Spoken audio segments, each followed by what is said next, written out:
Et c'est parti, mesdames et messieurs, bienvenue pour cette troisième ronde de notre Share Cup. Nous avons d'un côté Remo Quartz qui est notre commandant fracasse paré au décollage, qui joue bébé Blacéphallon, bébé pyrotechnique, un pyrotechnique non GX, quelque chose d'assez original et de très représenté dans le tournoi. C'est le deuxième deck le plus joué aujourd'hui.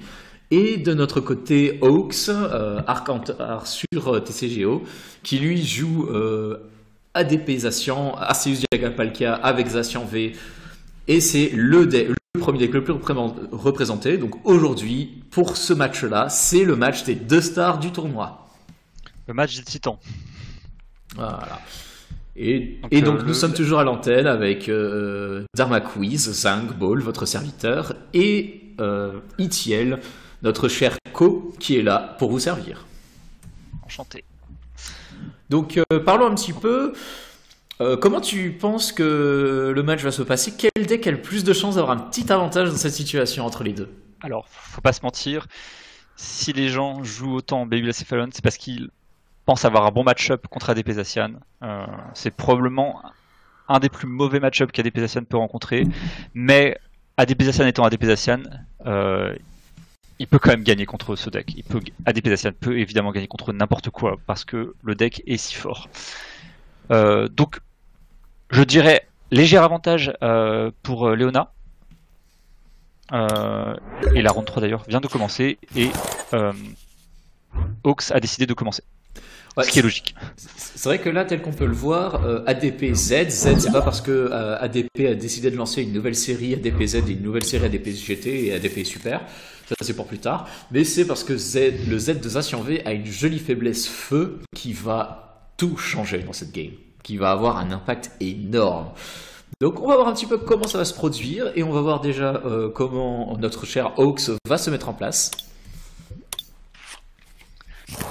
Alors la faiblesse feu peut jouer, mais heureusement Hawks joue une poêle métal, donc il peut protéger un de ses Zacian pour qu'il ne soit pas si vulnérable aux attaques de Blacéphallon, mais ce qui rend surtout le match-up extrêmement difficile pour ADP, c'est que l'ADP en général va se faire mettre KO au tour 2 par Baby Blacéphallon, et du coup il démarrera avec 3 prix de retard. Et c'est très problématique pour le deck. Là on peut voir que Joe a raté son attachement du premier tour, malheureusement, sur ADP. Donc il sera en plus en retard de 2 tours pour faire sa GX. Bon, alors franchement, je vais juste revenir sur un truc que tu as dit, c'est que bébé Blacéphallon va se heurter à la poêle à frire de Jonathan. Alors là, je m'imagine déjà parce que pyrotechnique dans le jeu vidéo, la façon dont il attaque, c'est qu'il envoie sa tête il fait exploser sa tête sur l'adversaire. Donc là, tu m'as mis en tête l'image de comme dans Zelda où t'as Ganondorf qui t'envoie la boule d'énergie et toi tu réponds en donnant des coups d'épée. Bah là c'est pareil, sauf que c'est Pyro, il envoie sa tête en ballon et toi tu réponds avec ta poêle à frire et ça fait des coups comme ça. Tu m'as mis cette image en tête, je vais pas la retirer du tout. Oh là là là là là. Bah, ne la retirez pas, c'est une belle image. Franchement, s'il y a un dessinateur dans le lobby qui a envie de dessiner un truc pareil, alors là franchement ça me ferait ma journée. Un petit combat entre la tête de bébé pyrotechnique et une poêle à frire. Et voilà, nous avons perdu Zinc. Non mais ça va être beau. Par contre, c'est vrai que d'un côté, la force de bébé pyrotechnique, on l'appelle bébé parce que ce n'est pas un Pokémon combo, donc il peut mettre KO des Pokémon bien puissants lui-même en ne valant qu'une récompense, donc c'est comme ça qu'il compte gagner. Mais c'est une mécanique que Arceus Dialga-Palkia ruine pas mal, puisque les Pokémon comptent 1 et désormais ils comptent double. Donc franchement, si ADP était un effet au Scrabble, ça serait assez violent. Alors, on a eu le premier tour de Léona, on pensait que ça allait être un bon premier tour, puisqu'elle a joué deux Fiery Flint. Donc on pouvait se dire, ah, elle a toutes les énergies qu'il faut pour prendre un gros KO. Malheureusement, ce n'est pas le cas du tout. Elle avait 0 supporter, donc elle n'a pu faire que 2 Fiery Flint, et donc elle a un peu réduit la taille de son deck, et elle a de meilleures chances de piocher une bonne carte pour son prochain tour, mais elle n'a pas vu de Welder, elle n'a pas vu d'autres Pokémon que Fion, et heureusement que Hawks a raté son attachement du premier tour, car sans ça, elle serait très mal pour prendre le premier KO. Là, très clairement, les deux ont un peu de mal à se mettre en place, avec d'un côté le bébé Pyro qui est au clair de la lune, clairement, il n'est pas au clair du combat du tout. Et pendant ce temps, ADP, la base du deck, faire l'attaque d'Arceus Diaga et le Palkia GX au plus vite, c'est toujours pas ça. Donc, nous avons pu voir deux piles sur deux attrapes Pokémon, où Hawks espérait pouvoir stall le Fion en actif, ce qui aurait été un move tout à fait correct. On peut voir que Leona a très probablement top decké un Jirachi, mais du coup sa main n'est pas meilleure qu'avant et elle va continuer encore une fois d'attacher une énergie par chaque tour. Mais après, au moins, elle obtient une meilleure connaissance des cartes qui sont en ses récompenses. C'est déjà ça de gagner. Dans le malheur, il y a au moins quelque chose de bon, c'est de savoir un peu des récompenses. Donc les deux qui ont été révélées, elle pourra décider plus tard si elle veut les prendre parce que c'est les cartes dont elle a besoin, ou si elle prend autre chose parce que bah non. Donc c'est déjà un gentil avantage de gagner quand même. C'est toujours ça de prix. Tout à fait. On peut voir que Hawks a trouvé les éléments. Après ce premier tour un peu lent, il a réussi à charger son ADP et il va pouvoir le passer en actif. Il choisit de défausser un de ses Asian. Ce n'est pas trop gênant, le deck en joue 4, donc il n'aura pas de problème à retrouver des attaquants au cours de la partie. Et de toute façon, un ADP et un Zacian sont souvent suffisants pour faire la game contre Baby Blacéphallon, s'il survit à ce tour-ci. Alors il a posé le Big Charm, ce qui fait que Blacéphallon a besoin de cette énergie en main pour pouvoir mettre KO cet ADP directement. Et s'il le fait, grâce à son Beastbringer, il prendra 4 prix. Bah là, c'est vrai que les deux decks peuvent jouer à ce même jeu-là de prendre plus de récompenses que normalement. C'est vrai que le appel aux chimères, quelle carte au nom magnifique, il permet, si le joueur a 6 récompenses et que c'est attaché à un ultra chimère et qu'elle prend un KO, oh la vache, t'en fais les conditions, ça prend une récompense de plus, ce qui, pour démarrer la partie, est assez fatal. Et il faut également que ce soit son premier KO de la partie. Et c'est là que c'est quand même vachement... Ça fait vachement de conditions, mais... Bon, là par contre, avec 5 cartes en main, comment tu vas avoir cette énergie? Alors c'est possible qu'elle ait un Fire Crystal en main. Mais étant donné l'allure à laquelle elle joue ses cartes, je pense pas qu'elle ait toutes les pièces du combo, donc je pense qu'elle a whiff le KO, le one hit KO. Mais apparemment, elle va chercher un Deden pour essayer de rassembler toutes les pièces. Ah bah, c'est une façon ou une autre de faire marcher les pièces de la combinaison. On va voir un peu si ça marche. Deden, elle pioche 2 Fire Crystal et une énergie. C'est compliqué. Elle vient de défausser un cristal de feu là. Ouh. Oui, malheureusement. Après, bon, si. Est-ce qu'il y a un. Ah bah voilà, un Silex, ça marche aussi. Un Silex. Alors, il ne doit pas rester énormément d'énergie dans son deck. Je ne pense pas qu'elle puisse récupérer 4 énergies avec ce Silex. Voilà, elle peut en récupérer que 2. 2 sur 7. Mais elle va encore dig avec sa Hit Factory. Donc, l'espoir est encore là pour Leona. Ah, on va utiliser le petit Jirachi, donc on va essayer de gagner du temps. Maintenant, juste j'aimerais avoir ton opinion. Le meilleur attaquant pour le deck, là maintenant, elle est obligée d'attaquer avec... Enfin, Hawks est obligé d'attaquer avec Arceus Diaga Palkia, ou est-ce qu'il va utiliser des Ascian V pour attaquer aussi? Qu'est-ce qui est plus probable si jamais cet Arceus Diaga Palkia se fait mettre KO? Qui va être le suivant? Alors, étant donné la main de Hawks, je pense qu'il va vouloir attaquer avec Arceus Diaga Palkia, mais... Comme Leona a permis à Hawks d'envoyer un Jirachi en actif, tout est encore possible pour Hawks. Pour le coup, il a plus de choix. C'est étonnant ce choix d'avoir envoyé ce Jirachi... Enfin, d'avoir permis à Hawks d'envoyer Jirachi en actif, car ça donne plus de choix à Hawks sur son prochain tour. Ça lui permet de... il n'a pas besoin de se poser de question, est-ce que je retraite mon ADP et que j'essaye de charger un Zacian? Là, il a 2 options. Il peut jouer sa recherche professorale. Il perdra 2 sauceurs, mais au moins il aura plus d'options avec une autre main pour attaquer avec soit ADP, soit Zacian. Mais très probablement, il va attaquer avec ADP, je pense. Mais ensuite, une fois qu'ADP sera mis KO, ce qui va arriver à un moment donné, apparemment, son plan, c'est d'envoyer un Zacian V devant avec une poêle à frire. Mais il a un autre Zacian V qu'il vient de poser sur le banc et qui lui n'en a pas de poil à frire. Ah, c'est un choix intéressant. Enfin, je sais pas trop quoi en penser.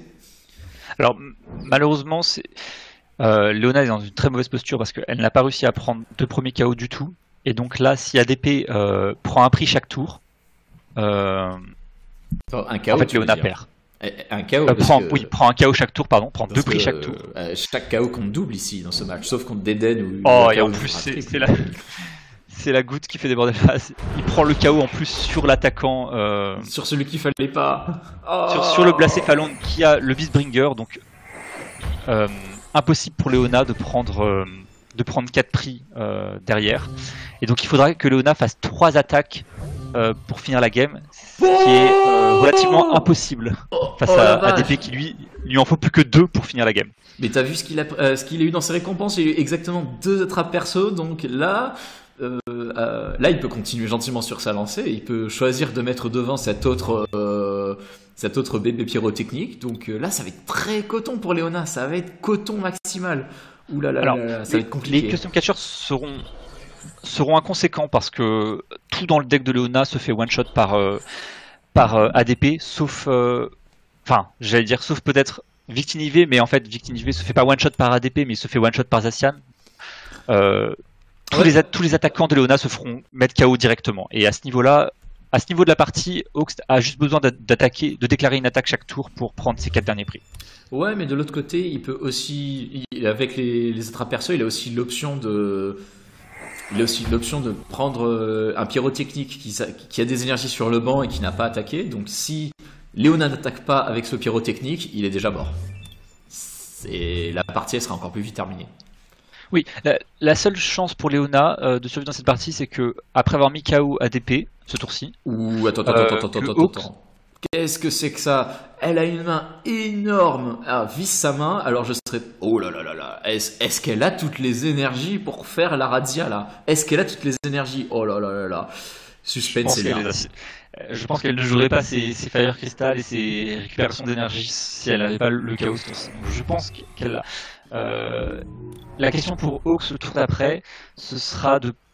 Enfin, pas le tour d'après, mais d'ici 2 tours, il a 2 tours pour charger totalement un deuxième attaquant, donc son deuxième Zacian, sachant qu'il a déjà dû défausser 2 Metal Saucer en début de partie. Donc il n'a plus beaucoup de possibilités de charger son ADP Zacian à temps. Et c'est parti, on vit totalement. Et c'est pour 3 récompenses. C'est cadeau, c'est offert par la maison. Et là, ça rebat un petit peu les cartes quand même si ça change rien pour Hawks. Pour Hawks, il a toujours son Zacian V qui vaut virtuellement 250 PV sans faiblesse, grâce à la poêle à frire. Ah, méchante poêle à frire qui à la fois réduit les dégâts que Zacian V se prend après application de la faiblesse, mais en plus annule la faiblesse. Moi je trouve que c'est quand même méchant tout ça. C'est quand même une carte, elle est géniale. Et c'est une simple poêle à frire. C'est une simple poêle à frire, mais ça fait le travail. Bah voilà, autant dire qu'il a même pas besoin de jouer cette main. Hawks, il a tout ce qu'il lui faut pour finir la partie. Il a la possibilité de manuellement attacher sa 3ème énergie à son deuxième Zacian. Donc même si ce Zacian se fait mettre KO ce tour-ci, il a un attaquant prêt au combat pour le prochain tour, qui pourra mettre KO absolument n'importe quel Pokémon du deck de Leona. À moins que Leona ait une carte qui permette de forcer Hawks à changer sa main, qui sait. En ce moment, on a quand même 2 options dans le format qui sont assez courantes entre Rosemary, qui est sous forme de supporter, donc c'est assez compliqué, ou tampon de réinitialisation. Les 2 options sont disponibles et permettraient de casser la main de Jonathan. Donc là-dessus, tout n'est pas forcément terminé. Mais tout dépend si Leona déploie une telle carte. Oui, un Stamp serait beaucoup plus... Étant donné la taille du deck de Hawks, un Stamp serait beaucoup plus efficace qu'une Rosemary. En général, deck Blacéphalones ne joue pas Rosemary. Stamp est toujours envisageable, mais Rosemary ne semble pas être une bonne carte dans un deck Blacéphalones. C'est vrai que la mécanique dans le cas du deck de Leona, c'est que tu veux avoir une main extra large, XXL, menu golden des McDonald's de Montpellier, on connaît les bails. Donc Rosemary casserait ta propre main en même temps dans le processus, donc c'est vrai que ça rend... C'est un peu Et incompatible. surtout, n'oublions pas qu'avec un deck feu, le but c'est de faire welder tous les tours. Et Rosemary n'est pas welder. Et donc soit tu fais welder, soit tu fais une carte qui t'assure le welder au tour prochain. Donc recherche professorale est beaucoup plus intéressant, ou carrément on joue quasiment aucun supporter à part nos soudeuses préférées.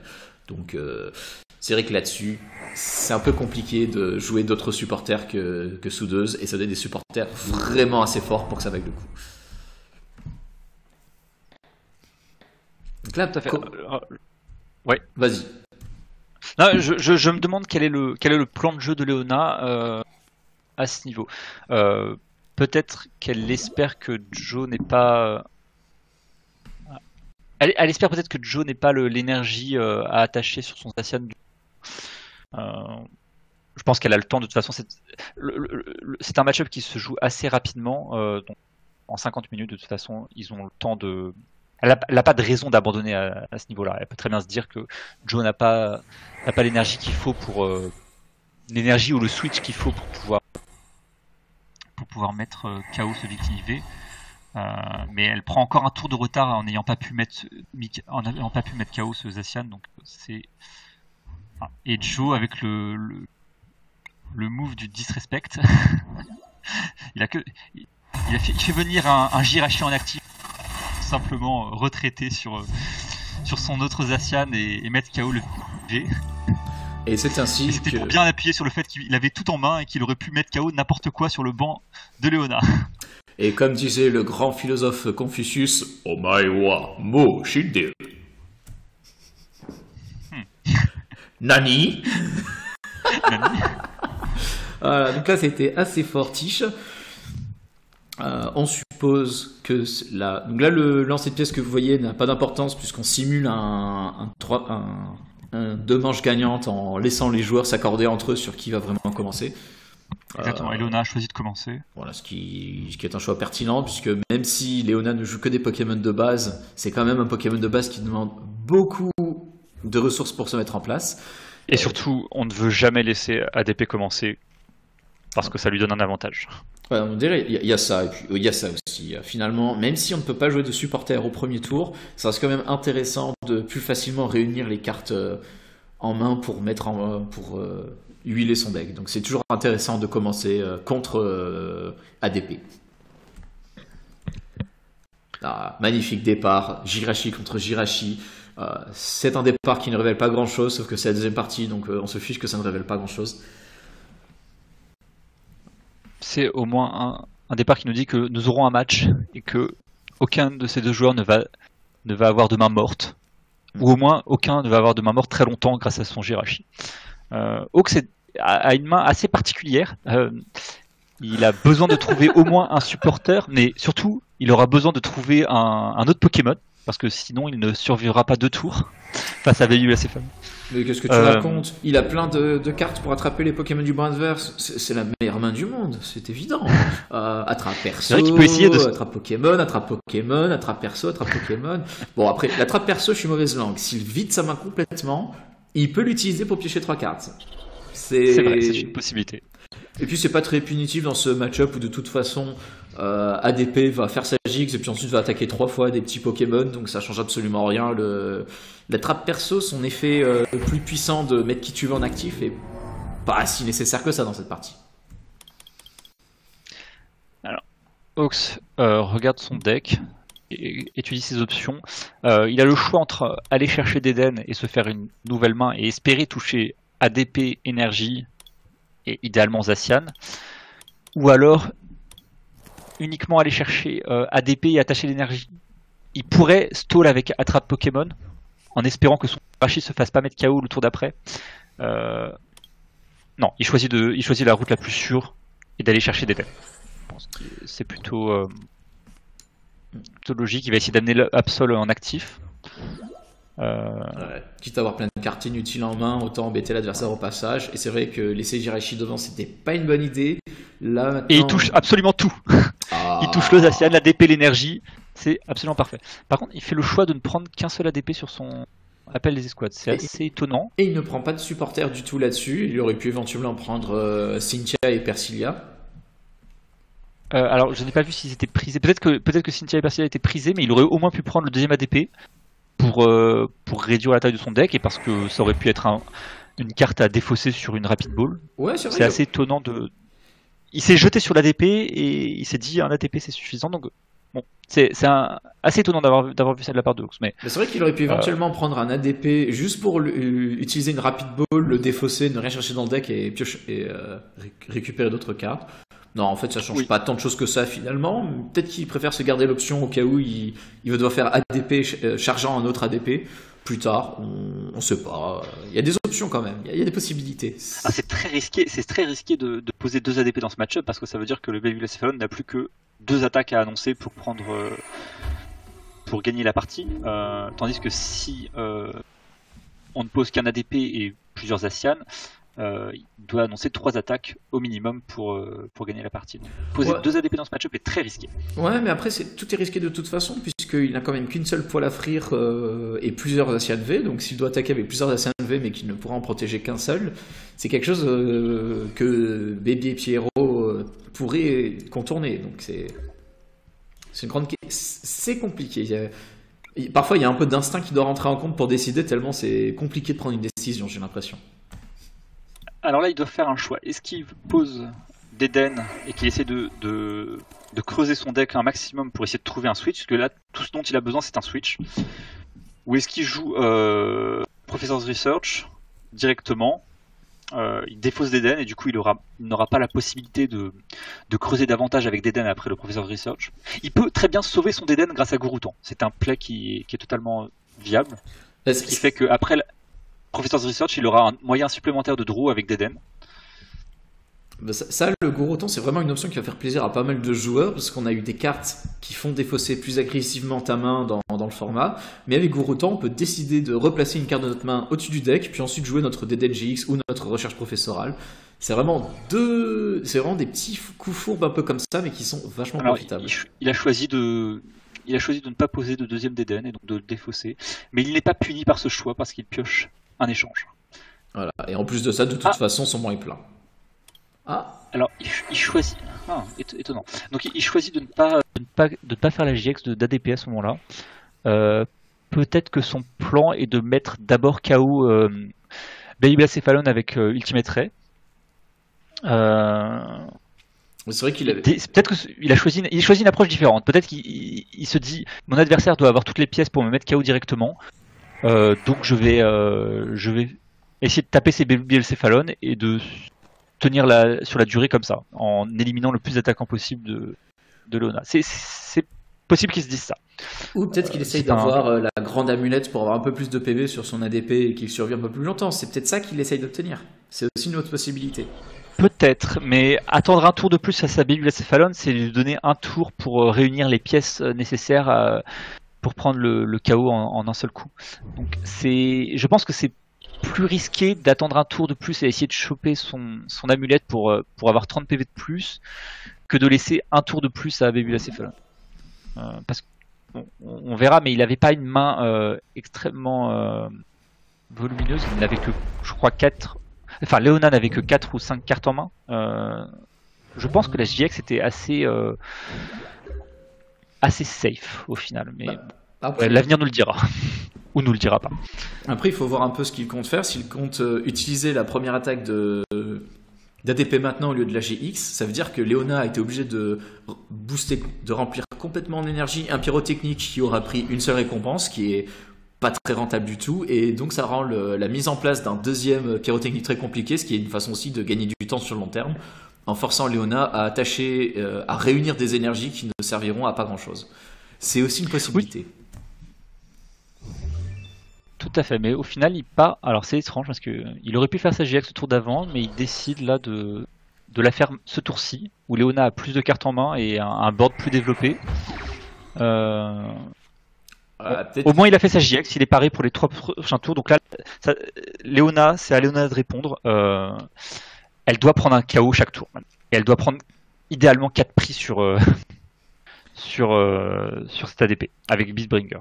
Mais elle ne peut plus puisqu'elle a déjà pris un KO. Effectivement. Et... Donc, non, donc il suffit qu'elle prenne un KO sur ADP, puis un KO sur Zacian pour gagner la partie. Bah, en l'état, le fait d'avoir mis KO Jirachi, c'est l'équivalent d'avoir réussi le KO avec la chimère. Donc, pour elle, c'est l'équivalent. L'échange de récompense lui est favorable maintenant. Alors par contre, elle a dû poser donc ça veut dire qu'elle n'avait pas les cartes en main pour mettre KO ADP, donc elle a dû poser un Deden, ce qui est important pour ADP, parce que ça veut dire que ADP peut très bien au tour suivant Gus Deden, prendre 3 prix, et si Léona pose un Orikurio, elle se risque à perdre la partie sur un deuxième JX. C'est une façon de menacer le fait d'avoir posé Deden, le fait d'avoir posé Deden, ça fait que elle ne peut plus poser d'autres JX de façon sûre. À poser un autre JX, elle se risque à perdre la partie sur ça. Ce qui est quand même vachement coton, là, on va pas se l'avouer, là. Il y a quand même des calculs qui peuvent rentrer en jeu sur tout le long de la partie. Pendant ce temps, il faut quand même réussir à faire pendant son tour son objectif qui est de prendre des KO. C'est le but du jeu, malheureusement, c'est de faire des attaques à grosses patates. Donc là, comment est-ce qu'elle va réussir à activer toutes les pièces du puzzle, à réunir l'Exodia de son deck? Parce que si elle met KO cette ADP, elle se met en très bonne position. Ce tour-là est très déterminant. Parce que si elle ne met pas KO ADP à ce tour-ci, la partie est quasiment scellée pour elle. Elle est forcée de retraiter, donc elle n'a probablement pas toutes les pièces en main. Donc elle a peut-être un switch, elle cherche peut-être un dernier Fire Crystal ou version d'énergie. Si elle avait un échange, elle aurait utilisé dès maintenant et non pas sur... Elle récupère une carte ordinaire, donc je pense que si elle avait les pièces en main, elle n'aurait pas fait ce move. Peut-être peut-être que ça peut encore l'aider, parce que si elle a un Fire Crystal en main, pas un Fire Crystal, un Fire Flint en main, pardon. Ah, elle a une soudeuse, ok. On va voir où ça va nous mener. Elle peut encore trouver toutes les pièces nécessaires. Mystère de boule de gomme. Naturellement, c'est plus difficile de commenter le jeu de Léona, parce qu'on ne voit pas sa main, on ne voit pas non plus sa défausse. Donc, le Silex. Le Silex, donc elle a peut-être toutes les énergies en main pour prendre le KO ce tour-ci. Rappelons-le, il lui faut 6 énergies pour KO ADP en un seul coup. Ce qui est conséquent. Là, franchement, là, ça devient spicy. Donc, effectivement, il y avait bien un échange et Léona a préféré garder l'échange parce que Jirachi s'endort après avoir fait son talent. Et là... Ah, la puissance! Ah, c'est fort, un bon petit 300 comme ça là, un Pokémon qui vaut qu'une seule récompense mais capable de lâcher des patates à 300. Ah, ça vaut quand même toutes les conséquences, tout le coût que ça implique de mettre en place et tout. Là, ça paye pas mal. Et maintenant, c'est la menace parce que Zacian V, il n'a toujours pas de poil à frire et sans poil à frire, il va être très facile à mettre KO et ça va être coton pour Hawks, ça va être coton. Alors, le problème pour Hawks là, c'est qu'il n'a pas d'énergie dans sa main. Il a une grande main, mais avec 0 énergie. Ça va être problématique. Ça peut être problématique, mais en vrai, pas tant que ça. Parce qu'au final, pour Léona, il faut juste qu'elle prenne encore 2 prix. Donc, c'est pas si problématique que ça. Ça pourrait être problématique s'il devait switch sur son autre Zacian pour attaquer. Ah, c'est étonnant. Il fait le choix de ne pas taper. Il fait le choix de taper le Blacephalon actif plutôt que d'aller taper le Deden. Le Deden lui permettrait de gagner en 2 tours si Léona posait un autre JX. Ouais, mais il fait le choix de taper. C'est quand même compter sur le fait que l'adversaire fasse une erreur de jeu, donc c'est pas forcément une erreur. Ce serait pas forcément une erreur parce que peut-être qu'elle aurait besoin d'une deuxième JX pour pouvoir attaquer ce tour-ci. Et je pense qu'elle a la game en main. En plus, de toute façon, la game en main. Voilà. De toute façon, elle aurait réussi. Là, c'est parti. Elle a assez d'énergie, c'est fini. Sans poil, il ne suffit que de 3 énergies pour prendre le KO sur Zacian V, donc c'est relativement simple. Voilà.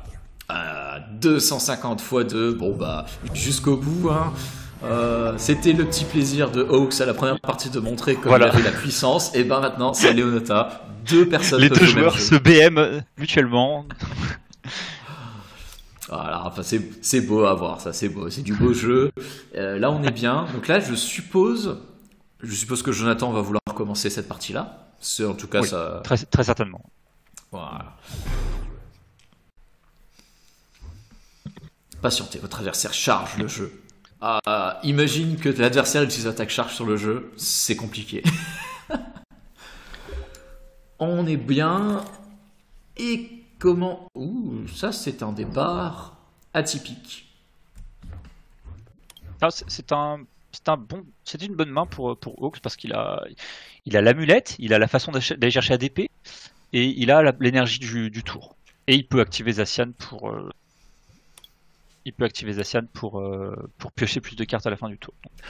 C'est vrai que globalement, Zacian V, il apporte pas mal Zacian V. Déjà avec le changement de règle qui fait qu'on peut plus jouer de supporter, ça fait que pendant le tout premier tour du jeu, on manque d'options pour vider son deck. Donc son talent qui termine automatiquement le tour en virtuellement piochant 3 cartes à peu près, c'est quand même sympa. C'est comme si on jouait à un Cheren gratuitement. Cheren Cup. Désormais, on va bientôt le renommer Zacian V Cup puisque son talent est comparable à un Cheren. Mais là, alors, quand même, là, d'un coup, il explose tout. Je te laisse commenter. Ouais, parce que Hawks a fait un choix un peu risqué, donc alors qu'il avait tout en main pour ne pas rater l'attachement sur ADP, il a choisi de jouer d'Eden et de défausser une main qui était plutôt bonne. Mais du coup, il a dû attacher le Big Charm sur Zacian plutôt que sur ADP. En général, dans ce match-up, on le veut sur ADP. Ça permet de rendre ADP pratiquement, très difficilement tuable par Véhicule Céphalon. Donc, il a pris un petit risque à faire ça. Ce risque peut payer parce qu'au final, ça fait que son Zacian est protégé. Son Jirachi peut lui permettre de piocher des cartes au tour d'après, s'il survit. Mais il a pris un risque sur ce tour-là. Et la perte du Big Charm, ça peut lui coûter cher dans les 2 prochains tours. D'un côté, ça lui coûte cher, mais de l'autre côté, regarde un peu comment il s'est installé. Et franchement, je trouve que l'installation actuelle, elle est plutôt généreuse. Donc, je pense que c'était un risque qu'il était acceptable de prendre. De toute façon, il peut toujours préparer un autre Zacian V avec la poêle à frire sacrée. Donc c'est toujours une option qu'il a pour tenir sur le long terme. On verra si ça coûte sur la partie d'avoir mis la grande amulette sur ce Zacian V plutôt que sur ADP. Mais de toute façon, en jouant DTN, il était obligé de la défausser. Il était obligé de la perdre d'une façon ou d'une autre. Donc c'est le moindre mal. Ça fait que les attaquants autres que notre ballon seront moins efficaces pour essayer d'abattre ce Zacian V. Donc, alors il aurait pu faire le choix de la défausser plutôt que de l'attacher à Zacian. Parce que comme on le sait qu'il joue une poêle, le Big Charm n'a absolument aucun impact face à Véhicule Céphalon parce que avec la faiblesse, il défausse 3 énergies de sa main et il fait 300. Donc le Big Charm ne joue pas dans les comptes. Donc il aurait pu faire le choix de laisser partir ce Big Charm pour espérer toucher la poêle plus tard et l'attacher à ce Zacian. C'est pas mal d'options qui sont disponibles.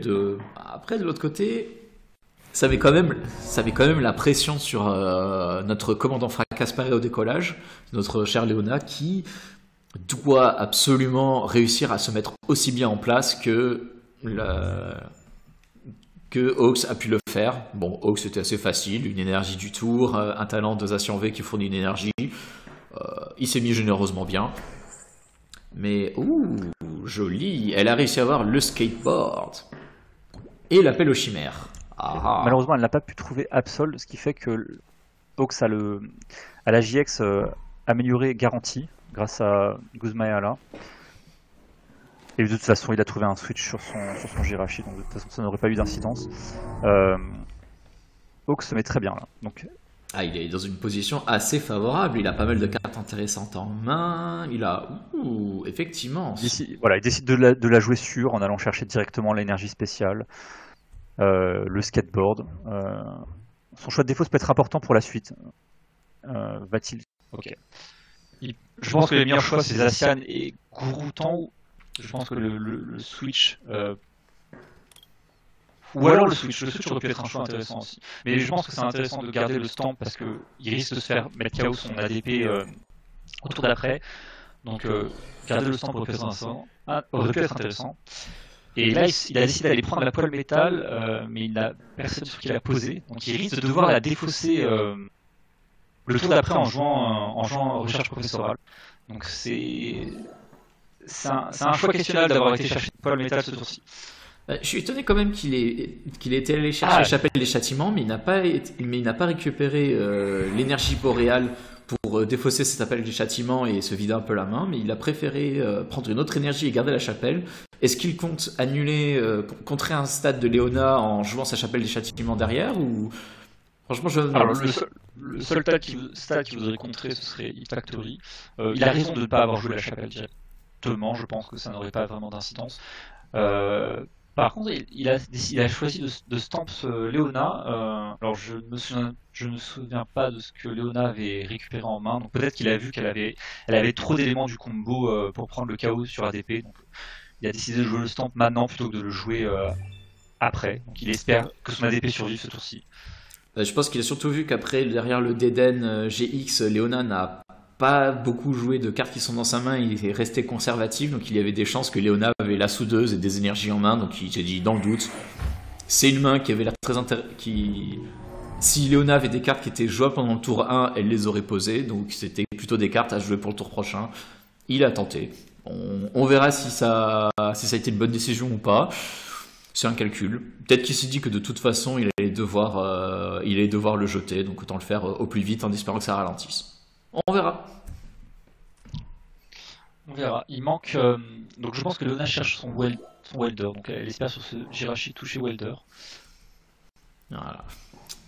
De toute façon, là, elle a besoin de pouvoir jouer soudeuse pour commencer à attaquer avec son bébé Pierrot. Oh, quand on parle du loup, il suffit de faire un souhait avec Jirachi et on a ce qu'on souhaite. C'est si facile. Donc là, les pièces du puzzle commencent à se mettre en place. Il faut quand même combien d'énergie dans la main? 6? Il faut 6 énergies. Oui. Enfin, il en fallait 9 entre les énergies attachées avec Welder et les énergies à défausser sur l'attaque. Il en fallait 9. Donc c'est quand même énorme d'énergie. Mais avec le Big Charm, il en aurait fallu. Et ça aurait pu poser problème. Donc il me semble qu'elle a toujours un Silex ardent dans sa main ou elle l'a déjà utilisé précédemment dans ce tour? Elle a utilisé un Flint, ça c'est sûr, et une récupération d'énergie. Ah, le petit échange pour faire un deuxième tour de... Je crois qu'elle a déjà... Non, donc elle est peut-être short d'une énergie, et ça peut lui être fatal. Ça peut lui être totalement fatal, ça laisse un tour de plus à ADP. Et le problème aussi, c'est qu'elle a posé... Alors elle a pas eu le choix, elle a dû poser des dens, mais du coup elle a 2 JX à 3 prix. Il suffit que Hawks gust 2 JX pour gagner en 2 tours. Ah non, et là Polafrir part à la poubelle, elle n'aura pas pu servir, Ah bah là ça va être assez critique, donc quelles sont les options? Est-ce qu'il va continuer d'attaquer avec 2 actions V derrière l'Arceus Diagapalkia ou... Alors c'est ce qu'il va faire, il va espérer que... Alors là, Hawks n'est pas dans une bonne situation parce qu'il n'a pas trouvé de Gust, donc il ne peut pas ramener Deden, donc il va devoir malheureusement gagner en 3 attaques. Il va devoir gagner en 3 attaques et Léona peut gagner en 2 attaques, prenant le premier KO sur ADP. Et là, elle a très certainement de quoi prendre le KO ce tour-ci. Elle a une main monstrueuse, un Jirachi qui peut aller lui chercher quelque chose. Donc elle aura probablement les énergies. Donc elle pourra prendre ses 4 premiers prix grâce à Beastbringer. Et derrière, il lui suffira de prendre 2 prix sur un Zacian. Et la poêle étant dans la défausse, ces 2 derniers prix seront assez faciles à prendre. Là, ça change quand même pas mal de choses. Plus de poils à frire, ça rend les choses plus compliquées. En fait, pour les 2 joueurs, les choses ne se passent pas comme prévu, mais ça pourrait donner l'avantage plus à Léona pour le coup, puisqu'elle continue d'avoir l'avantage de la faiblesse une fois ce gros ADP contourné. Et de toute façon, si jamais elle n'arrive pas à faire le KO, au pire, elle peut laisser la chapelle des châtiments faire le travail pour elle. Donc elle peut se permettre d'avoir une énergie de moins au final. Si jamais elle n'a pas 6 énergies mais qu'elle n'en a que 5, elle pourra quand même laisser ce ADP se faire mettre KO à la longueur, à moins que Hawks possède un autre stade dans son deck. Mais c'est vrai qu'elle a les énergies, elle part en retraite sur la céphale. Ah, c'est le moment de vérité. Pour 6 énergies. L'attaque. Et c'est le chaos fatal. Hawks ayant utilisé son stamp assez tôt, je vois pas qu'est-ce qu'il pourrait utiliser pour. Il pourrait utiliser Rosemary encore pour perturber Leona. Car évidemment, le deck de Leona ne joue pas sur le board, il joue sur la main. Donc, à moins d'avoir setup son Victinivé, le deck de Leona a besoin d'avoir une main avec des énergies pour pouvoir prendre des KO. Donc la Rosemary aurait pu, malheureusement, sur son souhait stellaire, il ne touche pas de Rosemary, donc là, la Rosemary n'est plus une option.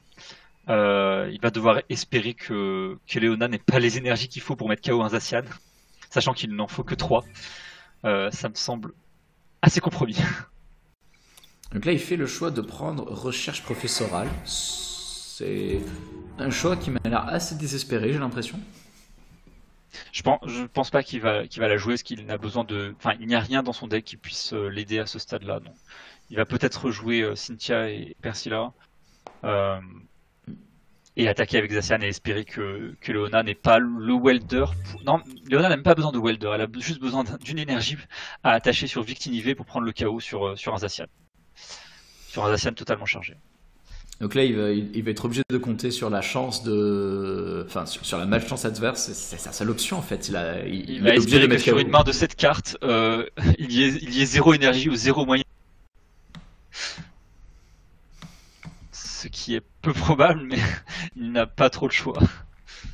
Au bout d'un moment, à la guerre comme à la guerre, plus la situation est compliquée, plus on est obligé de prendre des risques. Donc là, c'est exactement ce qu'il va faire. Et c'est là que le fait d'avoir posé plutôt que de défausser la grande amulette joue en sa défaveur. Voilà, je pense que ce choix du premier tour qui avait l'air inconséquent, on a un tool, on veut l'utiliser avant de le défausser, lui a probablement coûté la partie. Alors, il n'aurait peut-être pas gagné sans ça, mais ce choix du premier tour, et après le choix du deuxième tour d'avoir récupéré l'amulette sur son Guzmaala plutôt que de l'avoir laissé dans le deck, lui a aussi peut-être coûté. C'est vrai qu'au final, sauf situation vraiment très particulière, le fait d'attacher une grande amulette sur Zacian ne change absolument rien à ses chances de survie contre le deck pyrotechnique. Je regarde quasiment tous les attaquants qui sont à disposition, j'en vois vraiment aucun pour qui ça fait vraiment une différence à cause de la faiblesse. Donc c'était un coup qui... ça semblait une décision pertinente, mais pas dans ce cas-là. Et un talent très nécessaire, c'est aussi de pouvoir prendre assez de recul dans la situation et de couper des automatismes qui d'habitude sont très fructueux. Là, c'est malheureux, mais cette grande amulette attachée par l'instinct lui coûte un tour de jeu, et c'est un tour qui aurait pu servir pour gagner. Et je pense que Leona est partie pour attaquer à 800 dégâts pour un spectacle final. Ah, c'est une grosse attaque fatale. C'est vrai qu'il ne faut que 3 énergies en main, mais on s'en fiche. Mais je pense qu'elle va en fuir. Voilà, elle attaque à 800. 8 énergies, parce que bon, on n'est pas des pauvres. Un petit BM final de la part de ces deux joueurs. C'était intéressant quand même.